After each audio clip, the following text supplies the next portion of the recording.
అందరికీ 80వ స్వతంత్ర దినోత్సవ శుభాకాంక్షలు యూనిటీ ఇన్ క్రైస్ట్ మినిస్ట్రీస్ నుండి తెలియజేస్తున్నాను. మరి ముఖ్యంగా మీ అందరికీ తెలిసిందే, మన టీం నుండి 4వ ఏజెన్సీ పరిచర్య చేయడానికి మనము కాకినాడ ఏజెన్సీ ప్రాంతానికి అయితే రావడం జరిగింది. స్థానికంగా నిఖిల్ గారు మరి ఈ ఏజెన్సీ పరిచర్య చేస్తూ వివిధ గ్రామస్తుల పరిస్థితులను దగ్గరుండి చూస్తున్నారు కనుక వారి ఆధ్వర్యంలో మరి మనము 3 గ్రామాలకు వెళ్ళి అక్కడ మరి ఫ్రీ మెడికల్ క్యాంప్ని నిర్వహించడం జరిగింది. అయితే మొదటి గ్రామమైన దబ్బాడ అనే గ్రామంలో మనము ఫ్లాగ్ హోస్టింగ్ చేసి అక్కడే మరి వారికి మనం తీసుకొచ్చిన స్వీట్స్ కావచ్చు, మిక్చర్ ఇవన్నీ డిస్ట్రిబ్యూషన్ తర్వాత అక్కడే మరి ఫ్రీ మెడికల్ క్యాంప్ను నిర్వహించాము. అక్కడ వివిధ సమస్యల చేత ఎన్నో రోజులుగా సుదీర్ఘ కాలంగా మరి బాధను అనుభవిస్తున్నవారు చక్కగా వచ్చి మనమిచ్చిన మెడిసిన్ని మరి ఈ మెడికల్ క్యాంప్లో ముఖ్యంగా సెల్వం రాజు గారు, అదేవిధంగా విక్టర్ రాజ్ అన్న, వీరి ఇరువురు కూడా మరి చక్కగా ఓపికగా వారి పరిస్థితులు ఏంటి, ఎన్ని రోజుల నుంచి సమస్యల చేత బాధపడుతున్నారు, మరి బీపీ కండిషన్ ఎలా ఉన్నాయి, ఇవన్నీ తెలుసుకొని చక్కగా మెడిసిన్స్ అయితే ఇచ్చారు. అంతేకాకుండా ఈ దబ్బాడ అనే గ్రామంలో ఉన్న ఒక సహోదరుడు, మీరు వీడియోలో కూడా చూస్తే ఒక సహోదరుడికి పాదము పైభాగము అదేవిధంగా పాదం కింది భాగం ఈ 2 భాగాలలో మరి విపరీతమైన గాయం రేగి ఆ గాయాన్ని మరి చూపించుకోవడానికి అంటే ఆ వైద్యాన్ని చేయించుకోవడానికి డబ్బులు లేక పసరు కట్టి బట్టలతో వివిధంగా మరి తను సతమతమై ఆ గాయాన్ని చాలా రేపుకున్నట్టుగా మాకు కనిపించింది. వెంటనే మరి మన దగ్గర ఉన్న ఫస్ట్ ఎయిడ్ కిట్ మరి తీసుకొని మరి చక్కగా విక్టర్ రాజ్ అన్న వారికి ఫస్ట్ ఎయిడ్ కూడా చేశారు. దాని తర్వాత మరలా మనము సార్లంకకు వెళ్ళాము. మీరు గమనిస్తే గతంలో మనం సార్లంక గ్రామానికి వెళ్ళి ఎవరైతే బాధితులు అంటే అప్పుడు ఫైర్ యాక్సిడెంట్ జరిగి దాదాపు 30కి పైగా కుటుంబాలు ఆ ఫైర్కి ఆ ఇన్సిడెంట్కి గురైనప్పుడు మనం ఒక్కొక్క కుటుంబానికి 25 కిలోల రైస్ బ్యాగును కూడా అప్పట్లో డిస్ట్రిబ్యూషన్ చేశాము. అయితే మరలా ఆ గ్రామానికి కూడా వెళ్ళి ఫ్రీ మెడికల్ క్యాంప్ నిర్వహించి వారి పరిస్థితులకు తగినట్టుగా మెడిసిన్స్ ఇచ్చాము. మరి చివరిగా డి పైడిపాలెం అనే గ్రామానికి ఇక్కడికి కూడా వచ్చి మరి ఇక్కడ ఉంటున్న వారిని కూడా మరి పరామర్శించి ఇక్కడ అయితే ఒక తల్లి మరి మీరు నమ్మరు, సుమారు 2 నెలలుగా తీవ్రమైన జ్వరంతో బాధపడుతుంది. ఆ తల్లిని మరి మనమైతే చక్కగా ఆమె పరిస్థితి ఏంటి అని డాక్టర్ గారు తెలుసుకొని వారికి కావాల్సిన మెడిసిన్స్ ఇచ్చారు. వీరు గురించి మనం ఎందుకు ఆలోచించాలి అనే విషయాన్ని మీకు చక్కగా వివరించే ప్రయత్నం చేస్తాను. వీరు ఉండేది ఎక్కడో కొండల్లో. అయితే ఈ కొండ ప్రాంతాల్లో ఉన్న వీరు హాస్పిటల్స్కి వెళ్ళాలి అని అంటే సరైన రోడ్డు మార్గాలు ఉండవు. మనం రావాలంటేనే చాలా ఇబ్బంది పడి వాగులు, వంకలు, బుడద ఈ పరిస్థితులన్నీ దాటుకొని వచ్చాము. అయితే వీరి దగ్గరికి ఏదైనా ఆటో రావాలి అని అంటే కూడా అంత ఆషామాషి విషయం కాదు. ఒక వ్యక్తికి 100 రూపాయలు ఛార్జీ తీసుకొని ఇక్కడ నుంచి సిటీకి తీసుకొని వెళ్తారు. అక్కడికి వెళ్ళిన తర్వాత డాక్టరు దానికి ఫీజు అంటే మళ్ళీ దాని తర్వాత ట్యాబ్లెట్స్కి వీరికి వచ్చే ఆదాయం చాలా తక్కువ. కానీ వీరు ఎక్కడో అడవుల్లో ఉంటారు కాబట్టి ఆ మెడిసిన్స్ని తీసుకొని వారికి ఏదైనా మరి చికిత్స తీసుకోవాలి అని అంటే కూడా చాలా ఖర్చుతో కూడుకుంది. అందుకే వీరు ఇలాగే అనారోగ్య పాలై చాలామంది మంచాన పడిపోయి లేదా చాలామంది మీరు నమ్మరు అర్జెంటుగా వీరికి ఏదన్నా పాము కరిచింది అనుకోండి, ఎక్కడికి వెళ్ళాలో తెలియని పరిస్థితి. వీరి దగ్గర అందరి దగ్గర వాహనాలు కూడా ఉండవు. అలాంటి పరిస్థితుల్లో వీరికి చావొక్కటే దిక్కుగా ఉంటుంది. అలాంటి వారికి మరి ప్రభు ప్రేమను బట్టి ఈరోజు 4వ ఏజెన్సీ పరిచర్యలో భాగంగా ముఖ్యంగా ఇండిపెండెన్స్ డేని సెలబ్రేట్ చేసుకుంటూ మనమైతే వారికి ఫ్రీ మెడికల్ క్యాంప్ నిర్వహించడానికి దేవుడు ఎంతో కృప చూపించాడు. మేము అడగక మునిపే ఎందరో ముందుకొచ్చి మీ దాతృత్వాన్ని కూడా కనబరిచారు. మీ అందరికి కూడా ప్రత్యేకమైన వందనాలు. గతంలో కూడా పిలిపించిన వెంటనే ఎందరో సహకరించారు, వారికి కూడా ప్రత్యేకమైన వందనాలు తెలియజేస్తూ, ముఖ్యంగా ముందున్న రోజుల్లో ఇంకా ఇలాంటి పరిచర్యలు ఎన్నో చేయాలి అనే ఆలోచన, మరి ఇందులో ఏ స్వార్థం మాకైతే లేదు. మీరు గమనించి ఉంటారు, పలుసార్లు నేను చెప్తున్న విషయమే, మీరు ఇచ్చిన డబ్బును చాలా నిస్వార్థంగా మనము పరిచర్య కొరకు మాత్రమే ఖర్చు పెడుతూ మా సొంత డబ్బులతో ఈ ప్రాంతాలకు వచ్చి ఇక్కడ మేము తినక ఈ దగ్గర చాలా రిస్క్ చేస్తూ వీరికైతే సేవలు అందిస్తున్నాం ప్రభు ప్రేమను బట్టి. గనక ఈ పరిచర్య విషయమై మీరు ప్రార్థించవలసిందిగా తెలియజేస్తూ, మరి అదేవిధంగా మరొక్కసారి మా బృందానికి, సెల్వం రాజు గారికి, విక్టర్ రాజు అన్నకు ప్రత్యేకమైన వందనాలు తెలియజేస్తూ ఈ మాటలు ముగిస్తున్నా. అందరికీ వందనాలు.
ఇటు వదిలేసి నాకు నీ ప్లే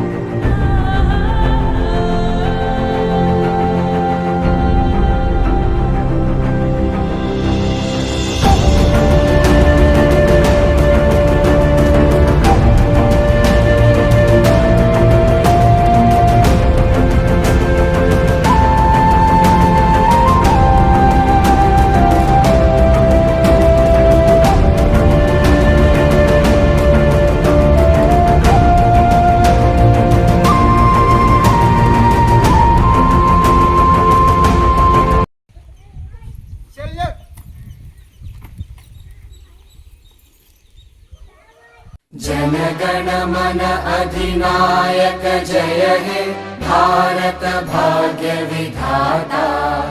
पंजाब सिंध गुजरात मराठा द्राविड उत्कल बंगा विंध्य हिमाचल यमुना गंगा उच्चल जलधि तरंगा।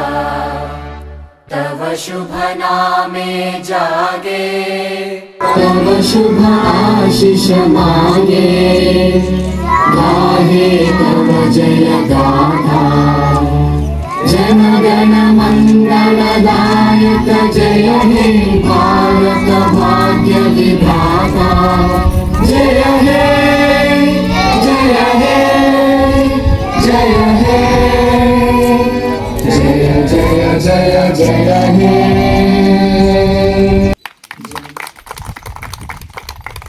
మనకి ఏదైతే స్వతంత్రం వచ్చిందో ఆ స్వతంత్రము దాని వెనక ఎంతోమంది కష్టం దాగి ఉంది.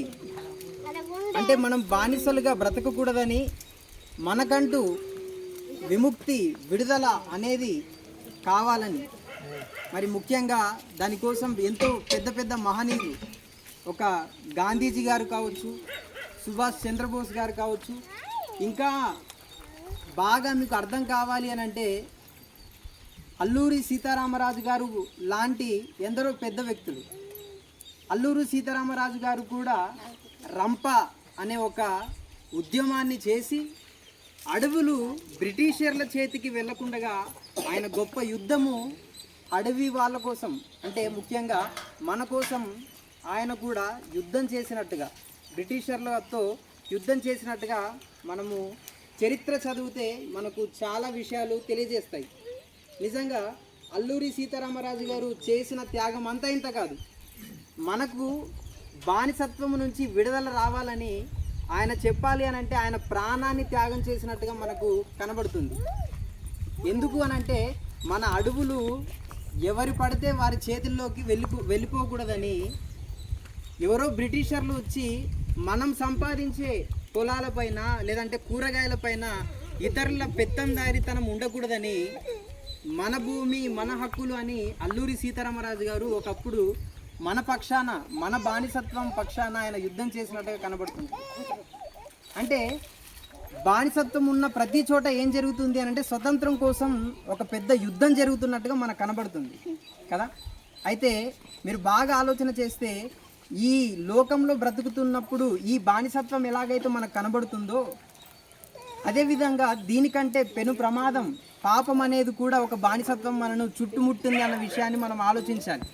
ఏంటి పాపం అనే బానిసత్వంలో మనం మగ్గిపోయినప్పుడు ఎలాగైతే అల్లూరి సీతారామరాజు గారు మన బానిసత్వం నుంచి విడుదల చేశారో, గాంధీజీ గారు మన బానిసత్వం నుంచి కొట్లాడి యుద్ధం చేసి ఆ స్వతంత్రాన్ని తెచ్చారో, ఆ విధంగా మన పాపం కోసం ప్రభు అయిన యేసుక్రీస్తు వారు ఒకప్పుడు మనకు స్వతంత్రాన్ని తేవడం కోసం ఆయన కూడా తన ప్రాణాన్ని అర్పించి మరి మన బానిసత్వాన్ని తీసివేసి మనకు పాపము నుంచి స్వతంత్రులుగా, పాపము నుంచి పరిశుద్ధత వైపు తీసుకొచ్చినట్టుగా యేసుక్రీస్తు ప్రభు వారి చరిత్ర కూడా మనకు కనబడుతుంది. నిజంగా ఈ విషయాలని ఆలోచన చేద్దాం.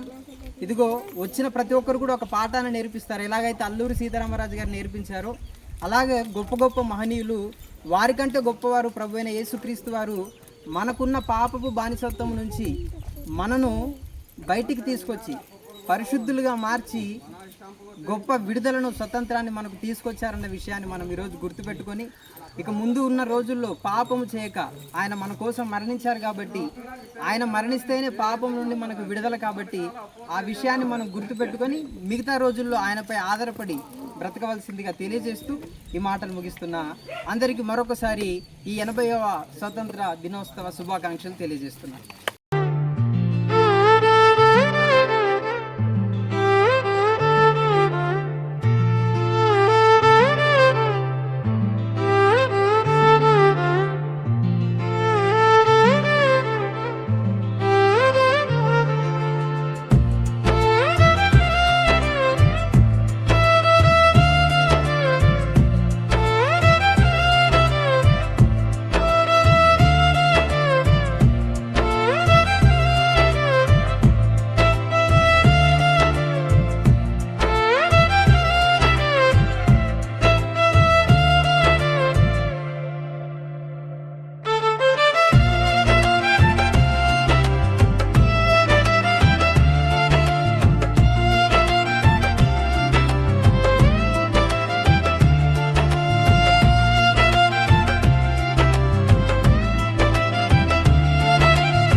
ప్రేమ నీదే, జాలి నీదే, కృపా కనికరం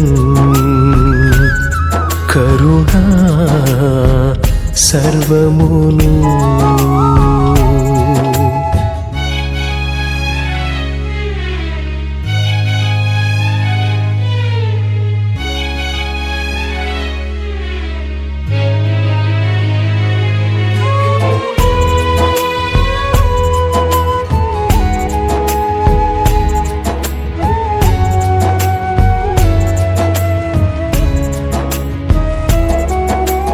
రక్షణ నాకిచ్చి శిక్షను భరించి సిలువను సహించి దేవా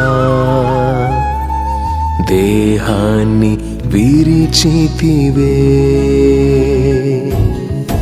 రక్షణ నాకిచ్చి శిక్షను భరించి సిలువను సహించి దేవా దేహాన్ని విరిచితివే. రక్తాన్ని చిందించినాకై ప్రాణత్యాగము చేసితివే. రక్తాన్ని చిందించినాకై ప్రాణత్యాగము చేసితివే. ప్రేమ నీదే, చాలి నీదే, కృపా కనికరం కరుణా సర్వమును.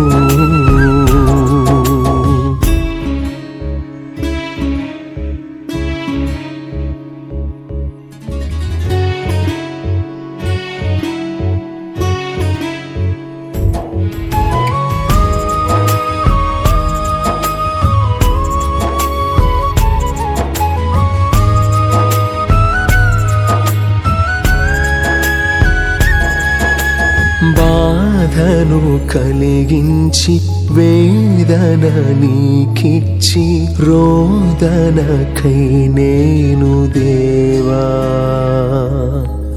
కారకుడనైతిని.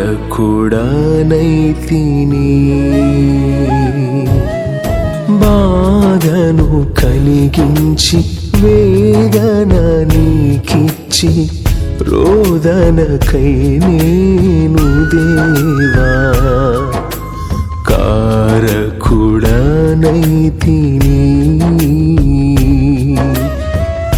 దోషినైన నేను నీ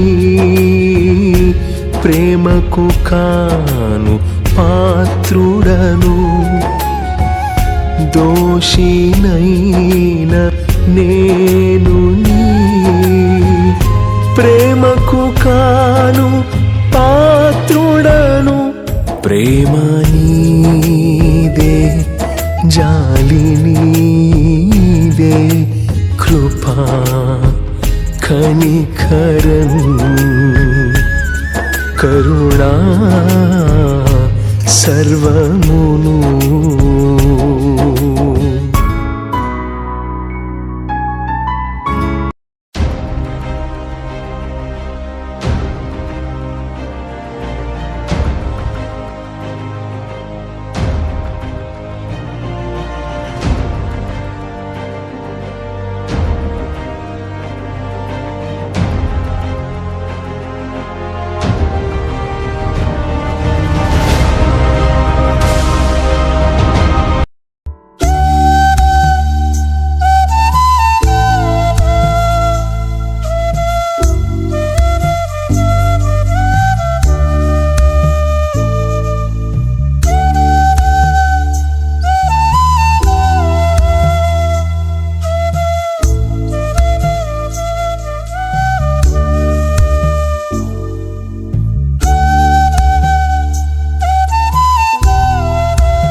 మాత్రమే నే నమ్మానయ్యా, నీవు మాత్రమే నా ధైర్యం యేసయ్యా, నిన్ను మాత్రమే నే నమ్మానయ్యా, నీవు మాత్రమే నా ధైర్యం యేసయ్యా.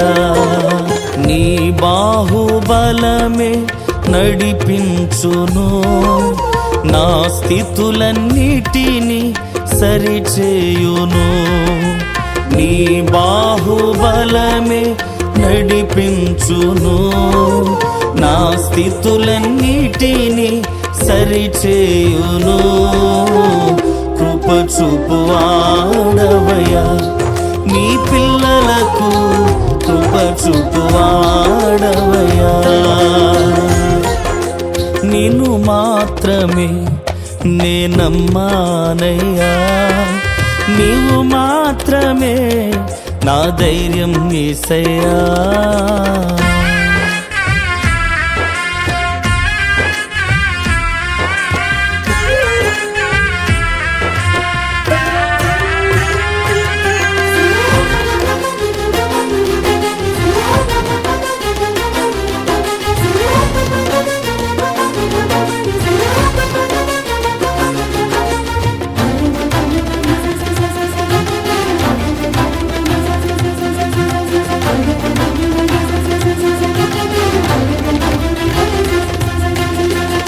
నీవు సెలవీయగా కలుగనిదేముంది, వాక్కును పంపగా జరుగనిదేముంది.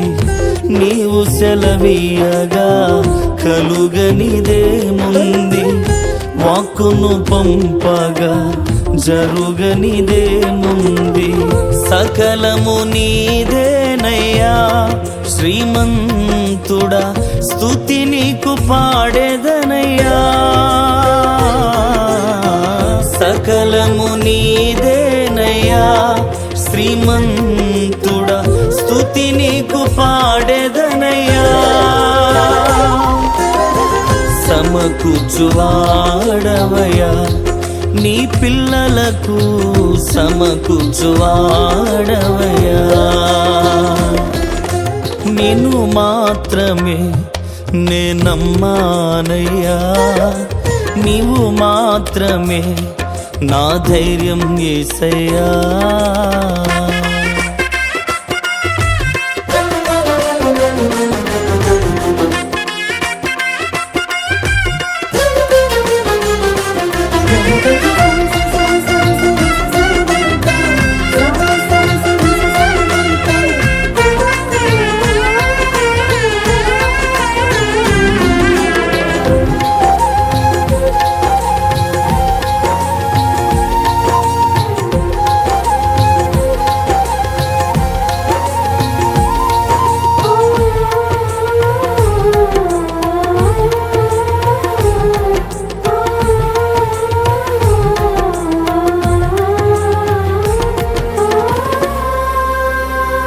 నా ముందు నీ ఉండగా ఎదురొచ్చువాడెవడు, కార్యము చేయగా అడ్డుపడువాడెవడు.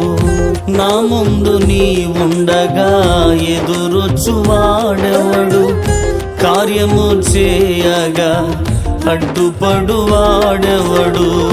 యుద్ధము నీదేనయ్యా ఓ శూరుడా, ముందుకు సాగెదనయ్యా. యుద్ధము నీదేనయ్యా ఓ శూరుడా, ముందుకు సాగెదనయ్యా. జయమిచ్చువాడవయ్యా, నీ పిల్లలకు జయమిచ్చువాడవయ్యా. నిన్ను మాత్రమే నే నమ్మానయ్యా, నీవు మాత్రమే నా ధైర్యం యేసయ్యా.